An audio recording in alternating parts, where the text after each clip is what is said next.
여러분, 이 히브리인들 또 이스라엘 사람들은 인생을 비유로 표현하기를 길로 표현을 했습니다. 그 모습이 오늘 시편 1편에 나타나는 것이죠. 뭐라고 그랬는가 보니 복 있는 사람은 죄인들의 길에 서지 아니한다, 그렇게 표현하고 있어요.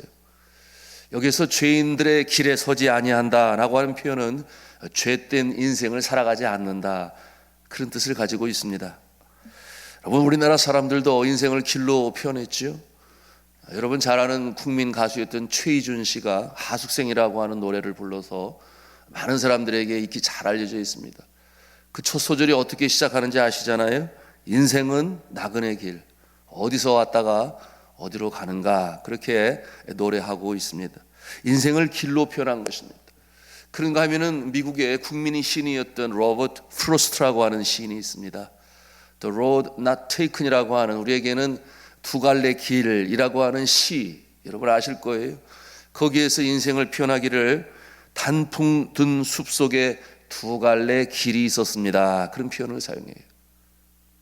우리 인생이라고 하는 것은 제한된 인생이라 이쪽 길로 가보고도 싶고 이쪽 길로 가보고도 싶은데, 그런데 한쪽 길을 택할 수밖에 없는 그 운명을 가지고 살아가는 존재.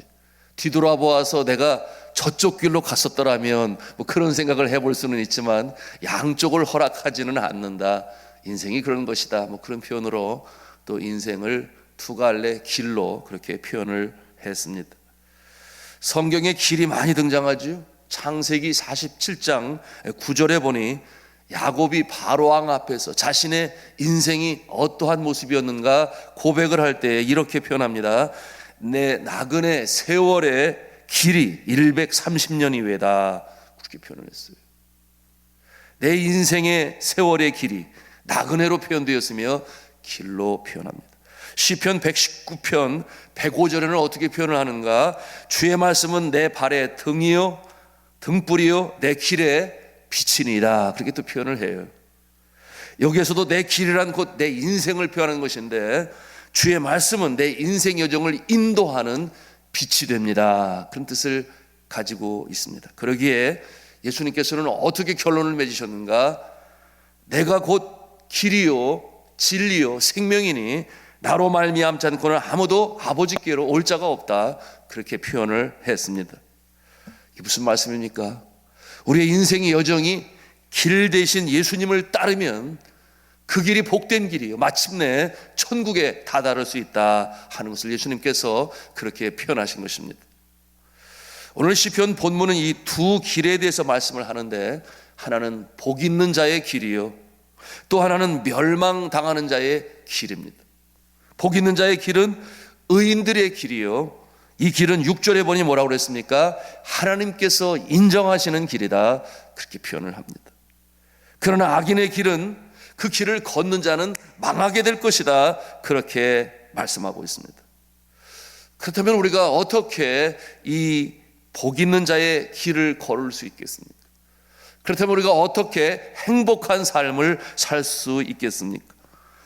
여러분, 세상 많은 사람들은, 대부분의 사람들이 많이 가지면 행복할 것이다, 그렇게 여기고 있습니다. 그래서 많이 소유하기 위해서 얼마나 열심히 사는지 몰라요. 그야말로 고군분투하면서 땀을 흘리면서 남들 잠잘 때에 먼저 일어나서 늦게 자는 그와 같은 모습으로 열심히 살아요. 그러는 가운데 은행의 밸런스를 점점 더 많이 쌓아가려고 그것이 행복인 것처럼 착각하고 살아가는 모습들 우리가 볼 수 있습니다.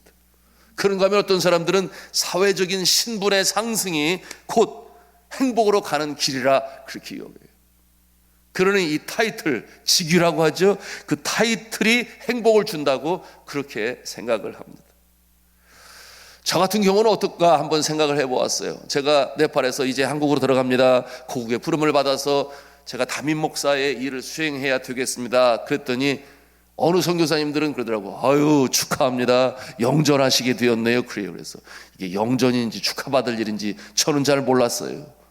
어디 있으나 열심히 주의 일을 감당하는 것이 복 있는 자의 길이다, 그렇게 생각을 했는데요. 한국에 들어와서 이제 작은 교회도 아니고 그래도 중형 교회의 담임 목사가 되니 선교사보다 어찌 보면 선교사를 보내는 그와 같은 위치에 있으니 더 행복할 것 같습니까? 여러분 생각 어떻게 생각이 드세요? 그런데 저는 선교지에 있는 것보다 더 행복하냐? 그러지 않아요. 그런 것을 제가 살아가면서 느끼고 있습니다. 여러분, 선교사는 더 고생하지만 고생한 만큼의 보람을 갖습니다. 보람의 무게가 점점 높아져 가니 그것이 행복이 돼요. 그런데 담임 목사의 위치는 언제 행복한가? 가만히 보니까 성도들이 행복할 때 덩달아서 담임 목사는 행복감을 갖습니다. 그래서 어찌하든지 성도들이 잘 되는 것이 내게 행복이다. 그러다 보니까 그렇게 사는 것이 목자의 삶이요 양들을 위한 목사의 삶이구나 하는 것을 보게 됩니다. 무슨 말씀입니까? 선교사는 선교사대로, 담임 목사는 담임 목사대로 나름 갖고 있는 행복이 있으니 주의 일을 감당할 때에 주님이 주시는 그 행복감을 가지고 있습니다. 우리나라 100명의 재벌들과 100명의 박사 학위 소지자들에게 그리고 교수들에게 물었어요. 당신은 진실로 행복하십니까? 100명을 대상으로 물었더니 그 중에 87명이 아니라고, 행복하지 않다고 그렇게 대답을 했습니다. 내가 갖고 싶은 것 가지면, 누리고 싶은 것 누리면 행복할 것 같은데 희생하지 않습니까? 잠깐 동안은 그래요. 그러나 여러분 생각해 보십시오. 아무리 좋은 장난감도 시간이 지나면 실증이 나서 형이 가지고 놀다가 실증 나면 누구 줘요? 동생한테 양보를 해요. 언제? 실증 날 때쯤 되면. 제가 제 자녀들을 보면서 느끼는 거예요. 여러분, 도시에서 어린아가가 아주 잘 고안된 로봇을 가지고 느끼는 행복이나 시골에서 여러분 자라날 때 장난감이 어디 있었어요? 막대기 하나면 장난감, 그걸 가지고 별 일을 하면서 자치기를 하든지 뭘 하든지, 심지어 제 어렸을 때는 그 막대기에다가 뱀 가죽을 입혀가지고 이렇게 막 놀리면서 다녔다니까요. 여하튼 막대기를 가지고 있으나 로봇을 가지고 있으나 어린아이의 행복지수를 조사해보니 다를 바가 없다. 이와 같은 모습을 통해서 행복이라고 하는 것은 가진 것으로 인하여 오는 것이 아니다. 그럼 무엇이냐? 오늘 말씀을 통해서 우리에게 가르쳐 주시는 영적인 교훈은 어떠한 존재로 살아가느냐, 어떠한 됨됨이로 살아가느냐, 어떠한 성품으로 살아가느냐, 어떠한 정체성을 가지고 살아가느냐, 이와 같은 모습의 행복의 기준이 있다라고 오늘 말씀하고 계시는 것입니다. 그래서 복 있는 자와 멸망당하는 자의 길을 그렇게 표현을 했어요. 여러분, 에릭 프롬이라고 하는 유명한 이 철학자죠. 그가 지은 저서 중에 유명한 책이 뭐가 있는가 하면 존재냐 소유냐, 그런 책이 있어요. 존재냐 소유냐. 이와 같은 책은 우리나라에서도 많이 읽혔습니다. 영어로 보니까 to have or to be, 그렇게 말했어요. to have or to be. 갖는 것이냐 존재가 되는 것이냐. 이와 같은 책에서 행복은 무엇을 내 것으로 만드는 데 있지 아니하고 내 자신이 어떤 존재로 서 있느냐가 결국 행복의 사람이다라는 것을 증명해 드렸습니다. 그래서 베스트셀러가 됐죠. 오늘 시편 1편의 말씀이 바로 그것입니다. 복 있는 사람은 그 됨됨이로 인해 행복자의 인생으로 살아간다고 하는 것입니다. 그 됨됨이는 소극적으로 아니한다, 적극적으로 이렇게 행한다, 이렇게 두 가지 모습으로 표현하고 있습니다. 무엇을 아니합니까? 말씀해버린 첫째로 악인의 꾀를 따르지 아니한다 그랬어요. 세상이 추구하는 것을 얻기 위해 권모술수를 행하지 않는다. 잔머리 굴리지 않는다. 남들에게 피해를 주면서까지 내가, 그런 모습은 아니라고 하는 것이죠. 두 번째로 죄인들의 길에 서지 않는다 그랬습니다. 삶의 가치관이 다르다고 하는 것입니다. 좁은 문, 좁은 길을 걸으면서도 하늘 찬송을 부릅니다. 참 세상 사람들이 보기에는 아이러니하죠. 그러나 이미 그와 같은 모습은 복이 어디서 오는가를 아는 자의 모습이에요. 어떻게 그럴 수 있는가? 복 있는 자이기 때문에 그렇습니다. 여기서도 복이란 성경 원어에 보니 보편적으로 복이라고 활용할 때 사용하는 그 히브리어로는 바라크, 이런 언어를 사용하는데 오늘 시편에 있는 이 복이라는 말은 아수아르라고 하는 히브리어를 사용해요. 그 뜻이 무엇인가 하면 그냥 사람이 느끼는 행복이 아니라 위로부터 주시는, 하나님께서 은총으로 주시는, 은혜로 주시는, 위로부터 주시는, 그것이 곧 이 아수아르라고 하는 주님만이 주실 수 있는 그 은혜를 통하여 갖는 복을 그 아수아르, 복이라고 그렇게 표현을 했습니다. 그러니 주께서 복 주시고 동행하는 삶으로 살게 하니 그 자체가 너무나 좋은 것입니다. 우리가 그런 찬송이 있잖아요. 주님 한 분만으로 나는 만족해. 이런 찬송이 있어요. 주님 한 분만으로 나는 만족해. 여러분, 그 정도 레벨, 단계의 신앙의 경지에 들어섰다면 사막의 수도사가 가질 수 있는 행복이 있는 것이에요. 테레사 수녀가 그처럼 남들을 위한 평생 헌신의 삶으로 살았으나 그에게 물어볼 때 언제고 나는 행복합니다, 그렇게 말을 해요. 그런데 늘 가지려고 애쓰는 사람과 비교하여 어떤 차이점이 있냐 그 말. 셋째로 오만한 자들의 자리에 앉지 아니한다 그랬어요. 오만한 자들은 어떤 자들이겠습니까? 자신의 머리 위에 있는 정말 권능자여 권세자이신 하나님이 있음을 깨닫지를 못해요. 그러니 오만한 자는 자기가 항상 꼭대기에 있다고 그렇게 여기는 자가 오만한 자예요. 그러니 인정받으려 하고 그와 같은 마음을 가지니 교만하고 거만합니다. 자주 이와 같은 모습들은 사람들 위에 군림하려고 하는 그와 같은 모습을 가지고 있어요. 어떻게 사람 위에 사람이 있습니까? 그 위에 계신 하나님의 존재에 대해서 망각을 하니 그와 같은 착각을 하는 것입니다. 쉬운 말로 내가 누군데, 이와 같은 마음을 가지고 있는 거죠. 그러니 상속을 주지 않으면 기분 나빠합니다. 꼭 그 자리에만 앉아 있으려고 합니다. 양보하려 할 줄도 몰라요.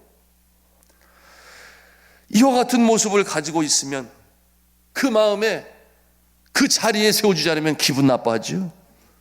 그런데 복 있는 사람은 그런 필요성조차 느끼지 않습니다. 왜냐하면 나보다 더 크신 분이 계시니, 그것이 항상 삶에 있으니. 그 같은 삶의 모습을 코람데오의 삶이다 그래요. 항상 주님의 면전, 주님 앞에서 살아가게 되니 늘 옷깃을 여미는 것이죠. 이와 같은 겸손의 모습이 있어요. 하나님 면전에서 살아가는 모습, 그 존재로 인하여 행복감을 느끼는 것입니다. 위치 때문에 행복감을 갖는 게 아니다. 복 있는 사람은 그 됨됨이로 말미암아 복된 인생을 살아가는 것이다, 그렇게 말씀드렸습니다.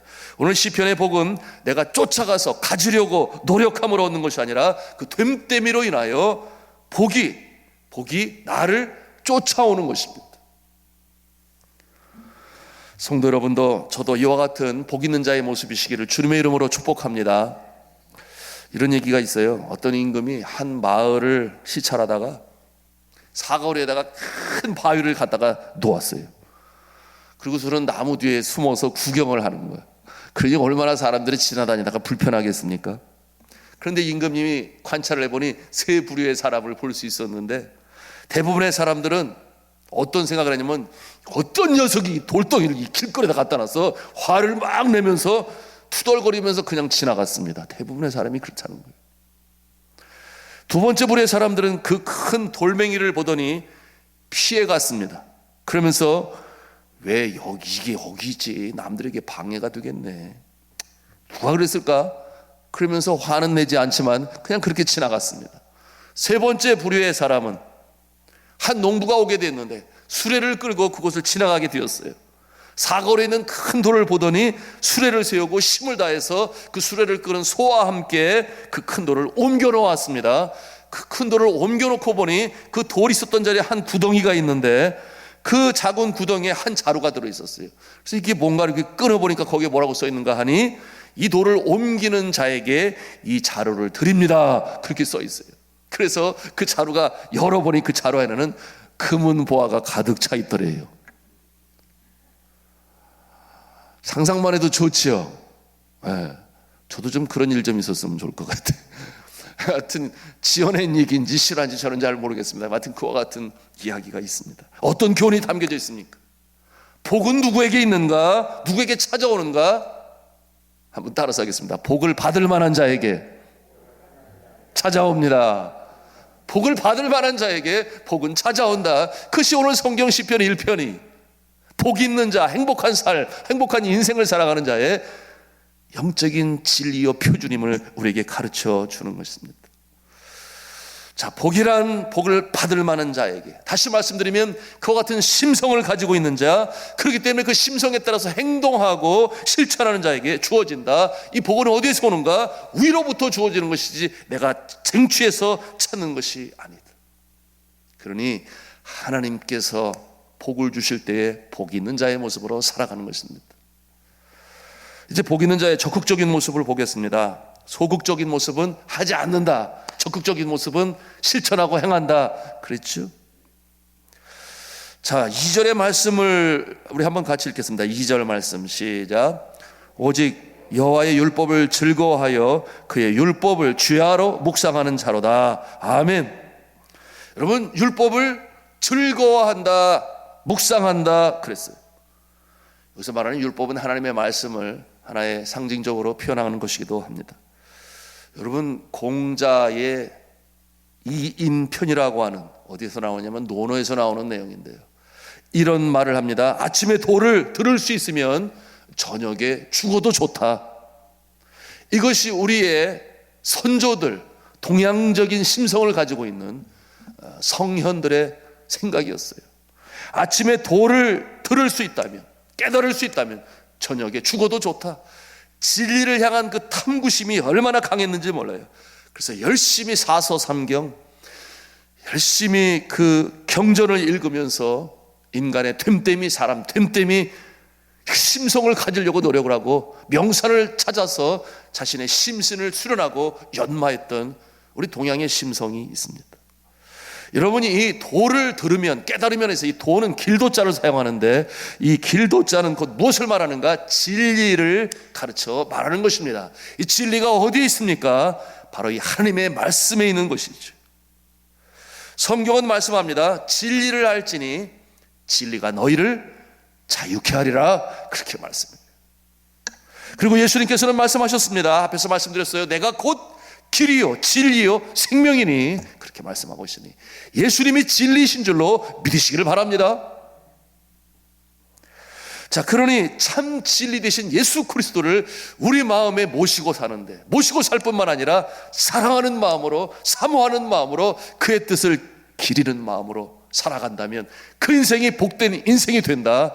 우리가 이렇게 추론하며 또 그렇게 우리는 깨달아 알 수 있어야 합니다. 진리의 말씀이 늘 가슴에 있는 자는 죄악의 굴레로부터 자유함을 입어요. 휩쓸려 떠내려가지 않습니다. 분별할 수 있는 영적인 분별력, 영안이 열려있는 그와 같은 모습으로 살아가죠. 그러니 그와 같은 모습은 죄악의 굴레에서도 자유함을 입어요. 심지어는 죽음의 굴레에서도 자유함을 입는 줄로 믿습니다. 사망이 닥쳐온다 할지라도, 물론 죽음이 두렵지 않은 사람은 없지요. 왜냐하면 사랑하는 사람들과 이별을 해야 되니, 정을 끊어야 된다 생각을 하니. 그렇지 않아요. 믿음의 사람들은 저 하늘나라에서도 함께 살며 영원히 사는 줄로 믿으시기를 바랍니다. 그것만 생각해 보더라도 죽음이 두렵잖아요. 왜 죽음이 두렵습니까? 내가 사랑하던 것을 놓아야 되기 때문에 그런 생각 갖는 거 아니겠어요? 사랑하는 성도 여러분, 세상으로부터 쫓아온 이생의 자랑, 육신의 정욕, 안목의 정욕이라고 그랬어요. 거기에 너무 집착하거나 얽매이지 마시기 바랍니다. 생명의 진리, 예수님과 더불어 영원한 저촉훈까지 나의 인생을 디자인할 때 나는 100살에 죽어 그때까지는 이렇게 살아야 돼, 그렇게 계획 세우지 마시고 저 하늘나라까지 연결을 해서 인생을 디자인하면서 살아가시기를 바랍니다. 그것이 행복의 길이에요. 그 다음에 보니까 묵상한다 그랬어요. 원뜻 히브리 표현으로는 이 표현을 어떻게 쓰는가 하면 으르렁 아니면 뭐 그르렁. 여러분, 사자 울음소리로 표현을 해요. 큰 포효가 아니라 가만히 있으면서, 여러분 고양이 키우시면 무슨 그르렁 이런 소리 들으셨어요?